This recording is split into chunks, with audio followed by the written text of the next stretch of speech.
Got a fair amount of territory to cover. I'd like to introduce our youngest daughter, Isabel, who's there. Hello, welcome. Isabel, our youngest daughter, is here, so it's great. So, if you're not aware, our family is Irish. We're originally the family is McBrisky. I'm just trying to test how gullible all of you are. But I am sporting the green here, as many of you are. So today we're going to take a look at three of these really key saints for Ireland. St. Patrick, St. Brigid, and St. Columba, who are the three patronal or national saints of the country. Think of them in terms of what St. Francis is to Italy, what St. Andrew is to Scotland, what St. George is to England, what Santiago or St. James the Greater is to Spain. They're their national or what's called patronal saints. Now, what do you believe about saints? Does anyone want to just share a thought? What do you believe when you hear the word saint? They're everyday people. Everyday people? Special. Christine? Generally, you think of a saint having viewed a very, very high level of goodness, qualities, and by being around the saint, thinking of the saint, you're imbuing those for yourself. Excellent. Others? Yes, Darby. A miracle? Having performed miracles? Right. So, one of the struggles we have with saints is we have this two-tiered system. We have a concept of saints that in the Anglican tradition, we talk about people like us, where St. Paul says, writes to the church in Corinth and other places about all you saints. We're all saints. To be a saint means to be called out and set apart by God to work and do God's work. So all of us are in that. But then we also have these extraordinary saints, which I always call the Green Berets, or maybe I should say the Navy SEALs of Christianity. The few, the far, the very bravest, the ones who worked miracles, the ones that people pray to, and sometimes vector their prayers off to God. And so there's a differing concept of sainthood between the Roman Catholic Church and the Anglican tradition that we are part of. Now, how does the Roman Catholic Church identify saints? Miracles, yes. So in the early church, it was kind of by consensus. Principally, it was martyrs, people who had been crucified, fed to the lions, had their eyes plucked out, their head chopped off, and we could all agree this was a holy person. They were willing to die rather than renounce their faith. And so we could all kind of collectively agree on that. But over time, by the 10th century, Pope John the 15th started to put together an orderly process whereby there was definition to how you could identify saints. And by then, the time of red martyrdom was over, and you had the period of white martyrdom. What that meant is red martyrdom was you shed your actual blood. White martyrdom was you went off and joined a monastery or a convent, or you lived in the desert like St. Anthony of the Desert, living in a solitary situation. You fasted, you read Scripture throughout the day. St. Anthony would read all 150 Psalms every single day. So he knew them all by heart, obviously. Live on very small things. St. Simon Stylites lived for years on a pillar. And people would come by and just marvel at this person who was willing, for God's sake, to do this extreme measure. But so during the period of white martyrdom, they start to have an organized process under Pope John the 15th, and it includes the following. So usually there's a nomination process, and the nominations aren't made by Charlie McNiff, might nominate his wife Susie to be a saint, and we all know that she's a saint. But Charlie's just doesn't carry enough weight, so you get a bishop to get behind the case, or a cardinal, even better. The nomination is made, it's sent to the Vatican to a special congregation there called the Congregation for the Causes of Saints. And the next step involves a miracle, except for martyrs. Martyrs can become viewed as a saint without having performed a miracle, but saints cannot, normal saints cannot. And the miracle is not something you did here on earth. It is something that is occurred after you have died because Susan Ness prayed to St. Lucy and she was miraculously cured. And that would be deemed a miracle. So you need one miracle to be beatified, which means you now have the name venerable. So there's a great author, the first ecclesiastical author we have of church history is the Venerable Bede, the Venerable. But to become a saint, you must be canonized, which is an extra step. And whereupon you have to have 2 miracles that are certifiable. So there are a whole group of physicians that work with the Roman Catholic Church, and they go through cases each year. As a physician would go through cases like Dr. Tom Riles would go through countless cases every week when he was head of vascular surgery at Langone Medical Center. And they will go through cases of reported miracles, and they have to basically come down to say, there is no scientific explanation why this person who had ovarian cancer now is completely cancer-free and has been for 10, 15, 20 years. They had it. The next exam, like 3 days later, there is no sign. We believe it's a certifiable miracle. It takes 2 of those for someone to become a saint in the Catholic Church.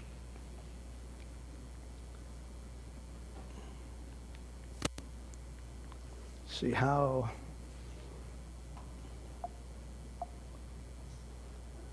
So let me just ask you, who are your favorite saints? Anyone want to throw out a couple names? Francis. How many of you would say Francis is your favorite saint? Same here. Who? Joan of Arc. What? St. Anthony, the patron saint of lost things, so you pray to him for the car keys. Where did I put those? Yes, St. Patrick. Good one. Love it. Dick, did you have your hand up? No. Who else? Christopher, who, by the way, is no longer considered a saint. Sorry about that. It means the Christ bearer, Christopher. Yep, but they don't have enough information about him, so he was decanonized, I guess you'd say, I believe in 1965 or 69. So sorry, I've ruined your day. Nicholas, great. So how many, Jeffrey? Augustine, good. How many saints are there that the Catholic Church recognizes? Gazillion is the right answer. It's about 11,000. 11,000.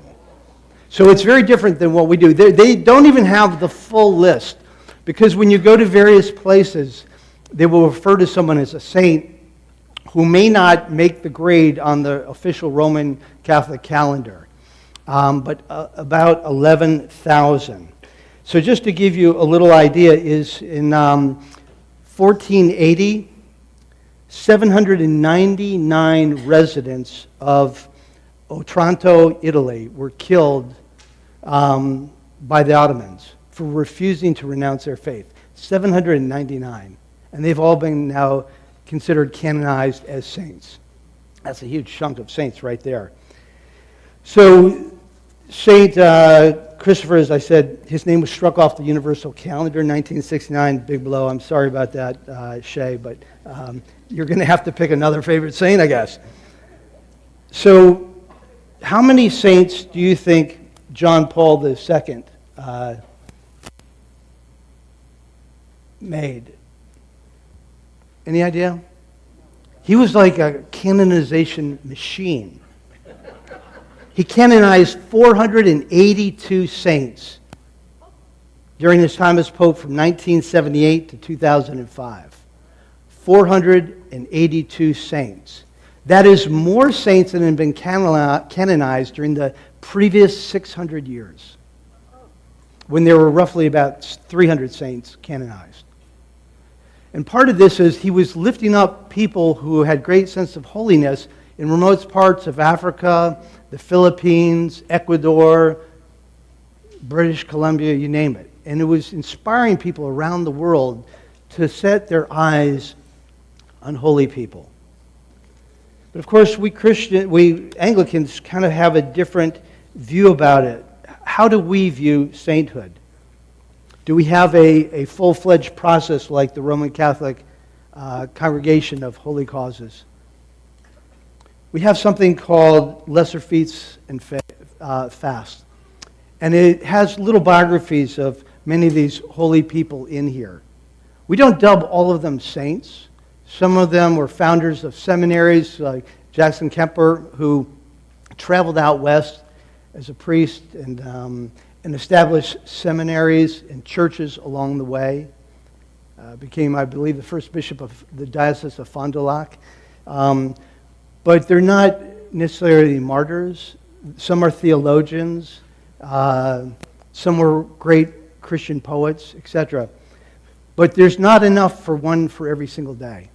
And what happened is during the Reformation in the 16th century, as the Anglicans broke away from King Henry, with the Roman Catholic Church under Henry VIII, using the Act of Supremacy in 1534, where Henry declared himself the supreme head of the Church of England. Not the Pope, but the King. And we're going to come back to this at the very end of the talk because it's very important. All of a sudden, they start to have a movement where we want to become non-Roman Catholic. We want to shed things that they thought had been accrued over the years that became way overboard.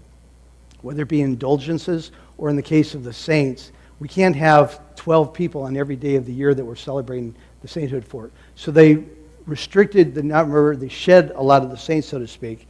And the people that have remained that are shared by both Roman Catholics and Anglicans include people like Teresa of Avila, St. Augustine, St. Francis of Assisi, St. Patrick, St. Dietrich Bonhoeffer, Lancelot Andrewes, John Calvin, Martin Luther, George Herbert, Samuel Seabury.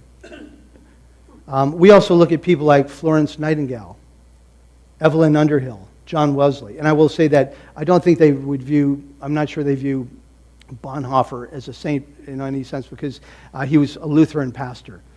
But so we look at people that sometimes aren't even in our tradition. John Wesley helped to form the Methodist Church. He never officially broke off.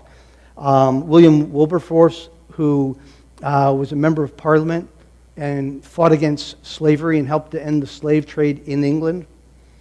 These each have what's called a feast day. And a feast day is the day not that they were born like your birthday. It's the day that they died, and we believe they went to heaven. So today is believed to be the day where St. Patrick died. I think it was 461, I think is the most recognized date. But it was on March 17th of that year that he died and would have gone to heaven. So let's talk about some of the other saints here. So this is Bardsey Island, and they've got, it's an island that's said to be the burial place of 20,000 saints. Now that's a little hyperbole, I think. The island's 1.9 miles off the coast of Wales, and it's only 440 acres. That's a lot of saints per acre. But it gives you the idea of the scope. Now, among the Celts, there's a softer sense of saints. It's not like, let me check your credentials. But it's rather a sense of, this was surely a holy person. And stories of miracles and all sorts of legends are told about them. Now, the Celtic Church had no formulaic way of, making a saint. And therefore, a number of these saints are like an amalgam of characteristics and people and stories and legends. When we get to Brigid, there's questions about whether St. Brigid ever lived. And there was a goddess named Brigid. So some people have said this is a Christianization of the Celtic goddess Brigid. But almost all of these saints have had legends and stories attached to them. When we think of an American legend, what's the one that comes to mind about one of our great heroes of the country? David Crockett, okay. I'm thinking of George Washington, chopping down the cherry tree, things like that. Right. So there are legends that are accrued and stories about them that say this is the kind of character he or she had. And that certainly happened with a lot of the Celtic saints. Among some of the more famous ones are people like St. Patrick, St. Brigid, St. Columba, St. Kevin, who founded the monastery Glendalough, which some of us will visit in August when we do our Celtic pilgrimage. And there should be some information on each table about that pilgrimage with the itinerary if you're interested in joining us from August 22nd to September 1st. We've got a great crew going, and we've got space for a few more. St. Brendan the Navigator, St. Aidan, St. Kieran, St. Columbus, St. David of Wales, St. Winifred of Wales, St. Cuthbert of Lindisfarne, Scottish saint, and St. Hilda of Whitby, who we'll end with, who is an English saint.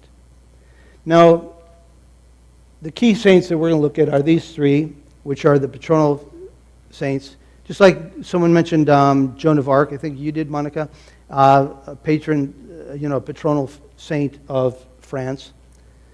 So St. Patrick, we believe, lived roughly from, this says 400, it's really probably 396 AD. And then there are all sorts of debates. This is the latest date for his lifespan, 492, but many say he probably died around 461. Others say 457. We don't know exactly when he was born, and we do not know exactly where he was born. As I mentioned briefly last week, there are 6 villages on the northwest coast of England that claim to be the birthplace of Patrick. Why? It brings in tourists, and we all want to feel a little bit a part of Patrick. So we don't know exactly when he was born or where, but we do know he was on the northwest coast of Ireland. And then he was kidnapped, as Cheryl said so well in our sermon today, at the age of 16, probably by Irish pirates, but we're not sure their group. But they kidnapped thousands of people from the English coast and brought them over to Ireland, and where he worked for years as a shepherd. He came up in a really devout family. His father was a deacon. His grandfather was a priest. He was steeped in Christianity, but like many teenagers, it didn't really take. If you're not aware of this, 80% of all the confirmands in the Episcopal Church who were confirmed as teenagers stopped going to church almost immediately. And so that happened to me. I was given the option. My parents said, "You made an adult decision now. It's up to you whether you want to continue to go to church." I was like, did I hear what you just said? You mean I could stay home and watch cartoons and sleep in? They said, "Well, yes, you made this adult decision." I said, "Done. We're done." And so by the time I got into college, I couldn't tell you whether we were Episcopalians or Presbyterians or Presbyterians. I couldn't even remember why we celebrate Easter. It's terrible. So the faith had to kind of reclaim me, which happened, fortunately, while I was in college. Something happened to Patrick while he was serving as a shepherd. While he was in that remote place where he had to grow up and figure out how to survive and how to function as a slave to other people. He learned the customs of these people. He learned their language. And we'll get back to that because he goes back. So often a sign of a call is God puts you in a situation you would never have chosen for yourself. Who would go back, as Cheryl said, to where you were taken as a captive and try to bring Christ to them? But he was equipped to do it. Why did Moses go back to Egypt when he was a shepherd working for his father-in-law Jethro? Because God called him through the burning bush and having his name called, said, "You are equipped. You know the Egyptian language. You know these people. You grew up there. You knew their customs. You, who grew up in Pharaoh's palace, have access to them. You alone can do this mission." So that was kind of the story of Patrick. He escaped after he'd been there 6 years. He got down to Wicklow or Wexford, one of the towns on the coast, and there was a ship getting ready to go, and he went aboard as a member of the crew. They went to France. They starved. He prayed for food. They survived. There was a sense of holiness developing about him. He got back to his family on the west coast of England. And then he made a trip. He wanted to take a pilgrimage to Jerusalem and Rome, of all things back then. That was adventurous. He only made it as far as Tours, where he collected a copy of the Gospels that belonged to St. Martin of Tours. So here's the coast from where he migrated, somewhere probably along here. Went over to the north, we believe, of Ireland, and then makes his way down to France, where he studies in this community where St. Martin of Tours.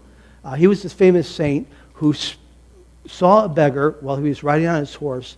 The man was freezing to death, and he took his cloak, and with a sword, he split it in half, and he gave half of it to the beggar. And one thing that most people don't know about this is that in the Roman military, you had to pay for half of your equipment. So essentially, he gave away his part that he had paid with of the cloak, but the military's part he kept because it wasn't his to give away. Anyway, he was a deeply revered French saint, and 100 years after he had died, Patrick went and studied with him. Now, a couple spoiler alerts. Patrick never cast out the snakes. I'm sorry about that. I've shattered your thoughts about St. Christopher Shea. If you believed he cast out all the snakes from Ireland, I'm just ruining your day. Apologize. And he didn't use the shamrock to teach about the Holy Trinity. Okay, why do we know? Because the first story that we have of that dates back to the 18th century. He had already been dead for about 1,400 years. Here he was, being sold as a slave. Now, we get to a critical story. He goes back. He has been ordained as a priest, and then he gets consecrated as a bishop, which upsets some of the English people because they said, this guy has not spent enough time in seminary yet. He's half-baked. You know, you're going to make him this missionary bishop, but he gets sent back. And one thing is, there were already Christians in Ireland. So he didn't bring Christianity there for the first time. Because in 431, Pope Celestine had sent a bishop named Palladius to Ireland, not to convert all the people, but to straighten out the Christians already there who had fallen into some heretical beliefs, and to bring order to the church so they started to have bishops and maybe one day, priests and one day bishops, and to start to put some structure on this Celtic church. He died within 1 year of arriving there. The following year, in 432, Patrick arrives, and one of the first things he does is he tries to convert the very slave master that he had, a guy named Miluk, and he failed. In fact, it didn't go down so well with his former slave master, who set Patrick's house on fire. Now, I've failed at a lot of evangelism, but no one has yet tried to burn down the rectory. So I don't want to give anyone thoughts, but I'm just saying that. So this is a bonfire. What do we do at the Easter Vigil before the service starts? It's dark. But we do something often outside. Yeah, you light the new fire. And that's an ancient tradition. So the Easter Vigil is the oldest service we have in the church. Before Christmas was celebrated, we were celebrating the Easter Vigil. And we did it in the middle of the night. It was the only time of the year you were allowed to be baptized. So you'd come in the darkness, you'd come in your best clothing, they'd strip you naked if you were being baptized, and immerse you in water and hold you under 3 times, baptize you in the name of the Father, the Son, and the Holy Spirit. By the time they lifted you up, you were a deep shade of purple, symbolizing you had died to your old life in Christ and you were being raised to new life in Jesus. You died to your old life and being raised to this new life in Jesus. And then they gave you a white robe and a candle, symbolizing carrying the light of Christ into the world. Now, I've always said to people, if we could go back to doing naked baptisms, we would fill the church once again. But again, not all my ideas are accepted. So Patrick goes to light the new fire on a hillside called Slane, and it's looking out over another hillside that's very famous called Tara, the Hill of Tara, where the high kings were consecrated, where the high king had like a dugout and a place to live. And his soldiers see this fire on the other hillside, and it's not time for a fire to be lit yet. The high king is the one who lights the first fire. And so they're like, this is undercutting everything that we believe in. So he sends his soldiers to track down whoever had the audacity to light this fire. And what happens is Patrick is said to have prayed a lorica, which is a poetic prayer of protection. And we sang it in that opening hymn. We only sang 3 of the 7 verses, but it goes like this. I bind myself today, the strong name of the Trinity, by invocation of the same, the 3 in 1 and the 1 in 3. I bind this day to me forever by the power of faith, Christ's incarnation, his baptism in the Jordan River, his death on the cross for my salvation, his bursting from the spiced tomb, his riding up the heavenly way, his coming at the day of doom. I bind until myself today. This song, this hymn, is prayed at the ordination of every single Episcopal priest. It's like a prayer of protection and spiritual power. And it ends with these wonderful words. Christ be with me, Christ within me, Christ behind me, Christ before me, Christ beside me, Christ to win me, Christ to comfort and restore me. It's a protective prayer. Now, the reality is it's attributed to Francis. We believe he didn't actually, to Patrick, we believe that he didn't actually write it. It appears around the 8th century, I believe. But it's in his spirit. Just as the prayer attributed to St. Francis was not written by St. Francis, Lord, make me an instrument of your peace. Where there's hatred, let me so love. Where there's injury, pardon. Where there's sadness, joy. That we first find appears in France around 1850. So another spoiler alert, but I think that's about the last one. But he prays some kind of lorica, and what happens? Instead of having the cavalry attack, they see thousands of deer rushing at them, and they all pass by. And the soldiers are frightened by seeing these deer, and they return, and they say, we couldn't find whoever lit that fire. And Patrick was saved. And so the episode and of that is called the cry or the leap of the deer. This is the Hill of Slane where Patrick was and where we'll visit. This is the Irish High King, the leap of the deer. So Croagh Patrick is one of the favorite places that Patrick spent time. He went up there and he would fast for 40 days and 40 nights. And on Reek Sunday, which is the second to last Sunday of July, pilgrims will climb that, often in their bare feet. It's full of shale and very sharp rocks. There are people who get up there and their feet are all bloody. But Patrick went up and spent 40 days and 40 nights there, and that's where legend said that he tossed the snakes out of Ireland. That'd be a long toss, by the way, I would say. This is Armagh, where he became the primate or the head of the Church of Ireland.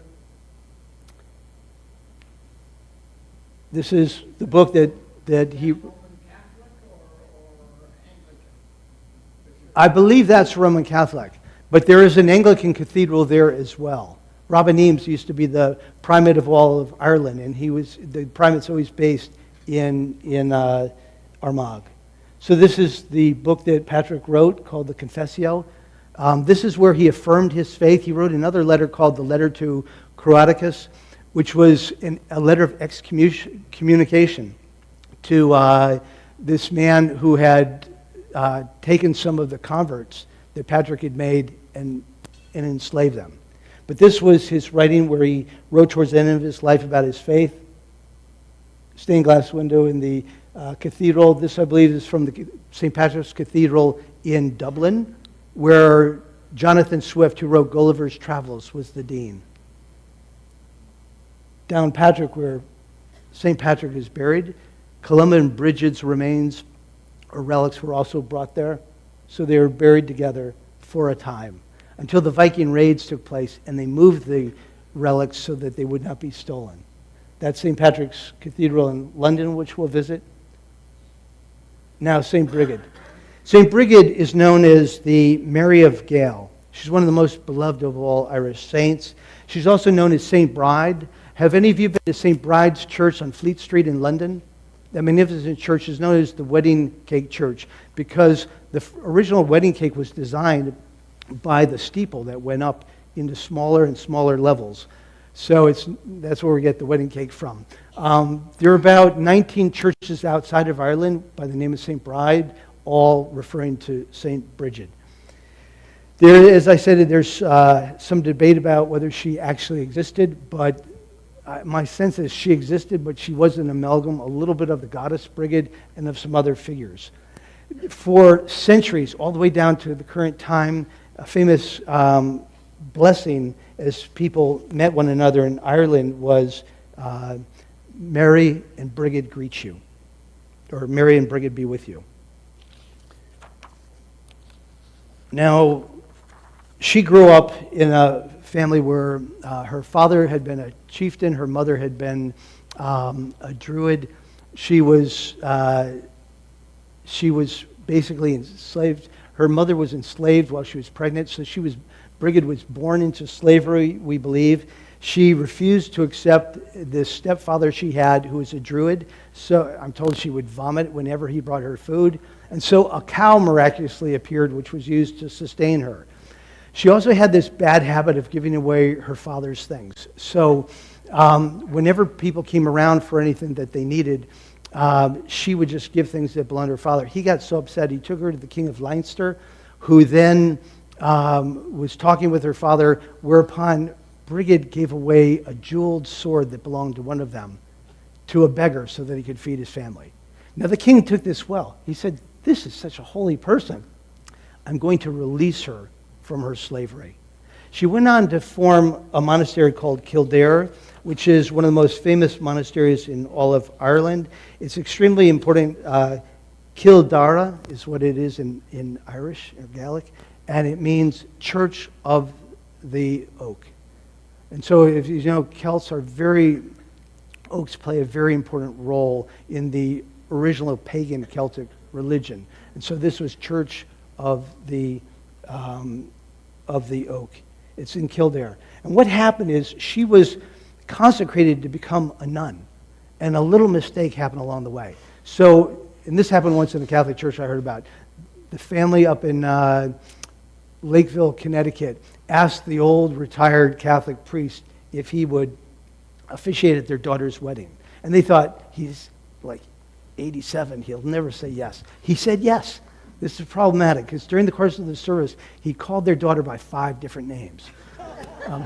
In this case, what happened is as the bishop was consecrating Brigid to be a nun, he recited the consecration prayer for a bishop. And there was another bishop present. And he said, "You've made a massive error here." And the bishop said, "What's done is done. She will be the only one female consecrated as a bishop for Ireland." It's an amazing story. So anyway, she had the powers to serve, so to speak, as a bishop. And to this day, the monastery, well, throughout the centuries, the monastery of Kildare was considered the most significant in all of Ireland and had supremacy over all other monasteries in Ireland. Now, you've probably seen this is the goddess Brigid. How many of you have seen the St. Brigid's cross? So that came from when she went to visit a peasant who was dying, and he had no cross. She wove one out of rushes. And so on February 1st, which is her feast day, it's common in Ireland for people to weave these, and that has now become a national holiday since 2003, a national holiday for all of Ireland. Another miracle that these are the Druids from which she descended. She's the patron saint of blacksmiths, patron saint of poetry, of learning, of healing, of protection, of livestock and dairy production. This is where she was born. Irish butter. She gave away all of her mother's butter. Big sin. But somehow, through the grace of God, as she prayed, more butter appeared, saving her from getting in trouble. How many times when I got in trouble as a kid would I have liked that to have happened to me? And she gave away, as I said, the bejeweled sword.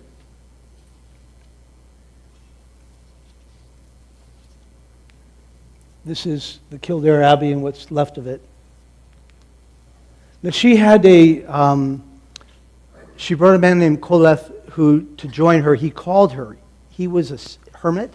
He called her to be a bishop. She ran this monastery that was a dual monastery, which meant it had both men and women. They lived separately, but she ran the whole show, called Conleth to become a bishop, and then to help to start a learning center. He was a master craftsman and artist.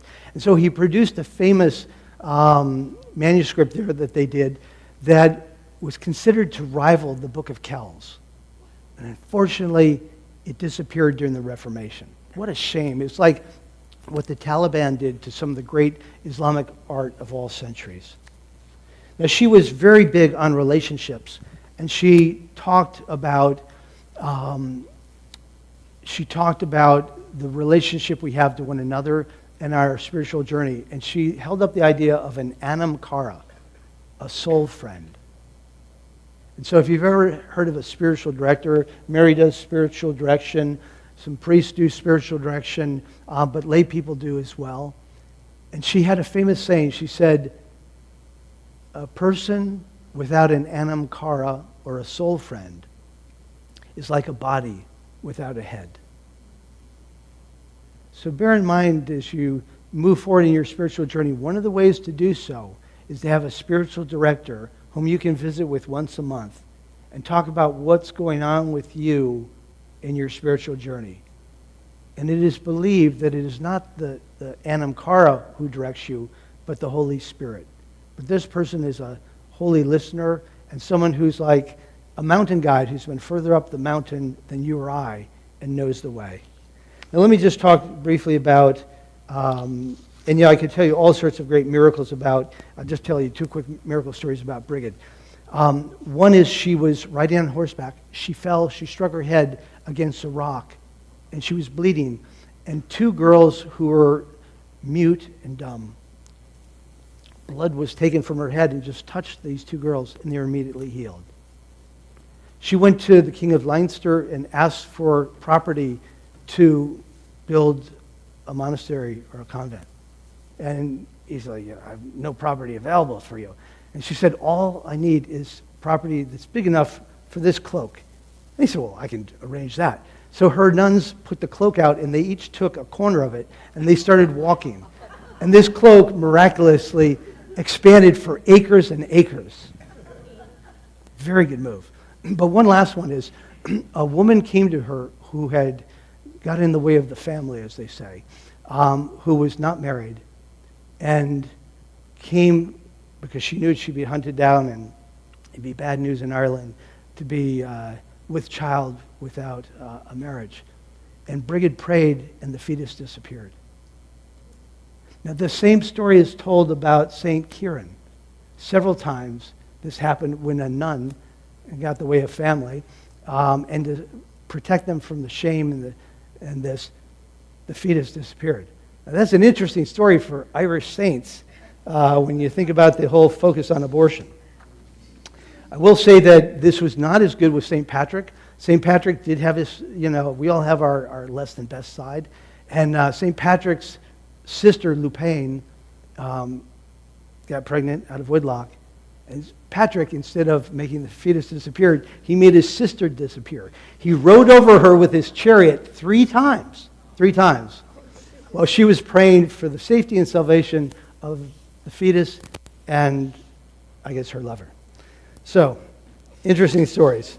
The backstory of Celtic Christianity is somewhat interesting.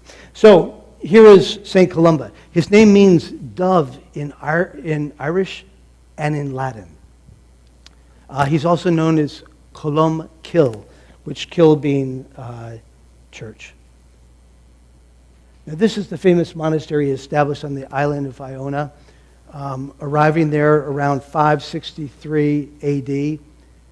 It became a ruin over time, and in 1934, George MacLeod, there's a wonderful biography about him, who was this fabulous preacher in Edinburgh. And he used to ride like a convertible car over to the church, his hair just flying back, and he'd climb into the pulpit, and the place was standing room only. And he'd give these phenomenal sermons. And he felt this call to go to Iona and rebuild this which was probably the greatest monastic center, certainly of Britain, if not of Europe. The main ministry here was to the Picts, the Scottish tribe in the north of Scotland. This is where Columba was born. That is where it is on the map of Ireland. Now, the tonsure is two different ways in which these monks had their hair cut. The Celtic monks had this little brow here, and then they had basically a mullet in the back, versus the Roman monks had this round tonsure. And we'll get back to this in a moment because it makes a critical difference on the future of Christianity, as oddly as that may seem. This is where Columba grew up. Absolutely stunning. So he was said to have founded 41 monasteries, I think by the time he was 41. And then he went to study at Finian's monastic school. He also studied with a man named Gemma, who was a poet. Poets were the most famous of all the society there. And then he went to Clonard Monastery to study, which was like the Harvard of the Celtic world. So he was steeped in learning, loved books.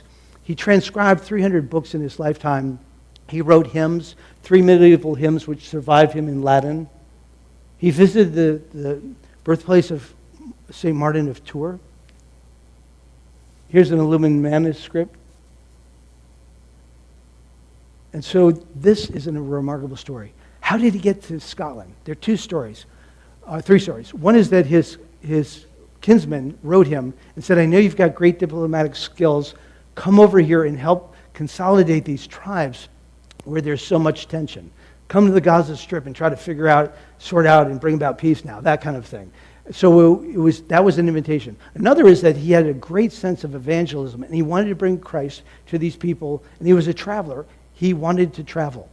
So the third story, but the one that everyone knows, is that he was working late at night, pulling an all-nighter in Finian's monastery, copying a manuscript of a psalm. You weren't allowed to do this, and then keep the copy that you had made. And so he was caught, and Finian demanded the original and the copy back. And Columba thought he didn't need to give that back. And so there was a ruling that was made by the king that said to every let's see, let me just see if I can.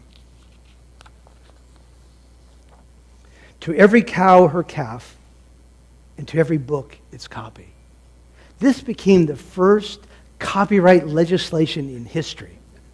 It is, that we know, that someone had copied something that was deeded to be someone else's property and was held accountable. So this same high king had also put to death a prince that belonged to, the son of one of the other kings in the area. And so people already disliked him from Columba's clan, etc. So Columba got together 3,000 monks and went to war and killed 3,000 monks, they say, of the other clan. That is what led to him leaving Ireland. He left in voluntary exile, and he said, I will make as many converts as the people I have killed.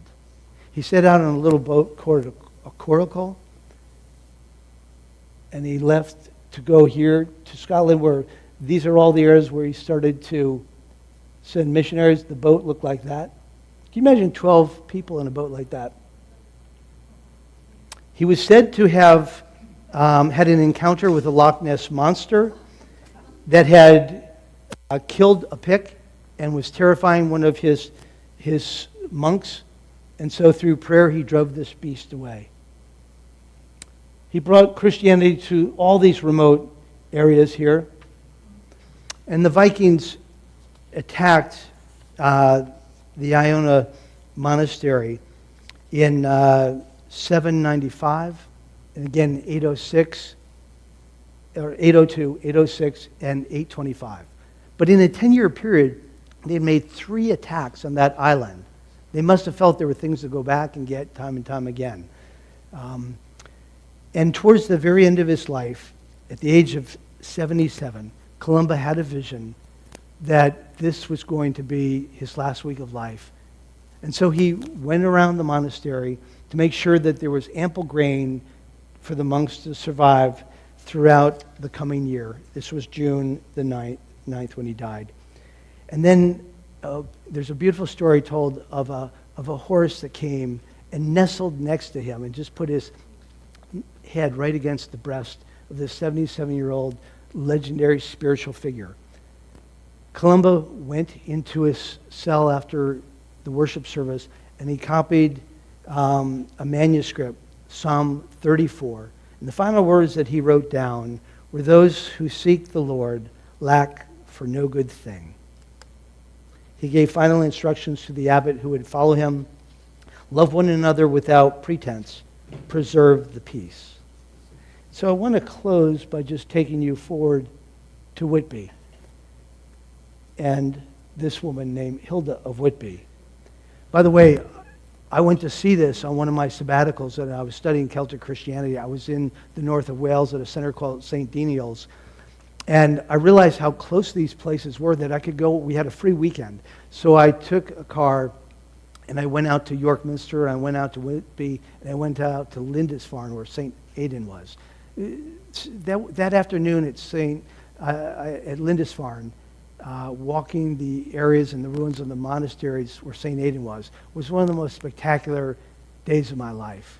The sun was out. It was beautiful. There was a wind blowing, and I had the windows down in the car as I drove off the island. You can only go there at low tide. When the tide comes in, you can't get a vehicle off, and you can't really walk off the island either.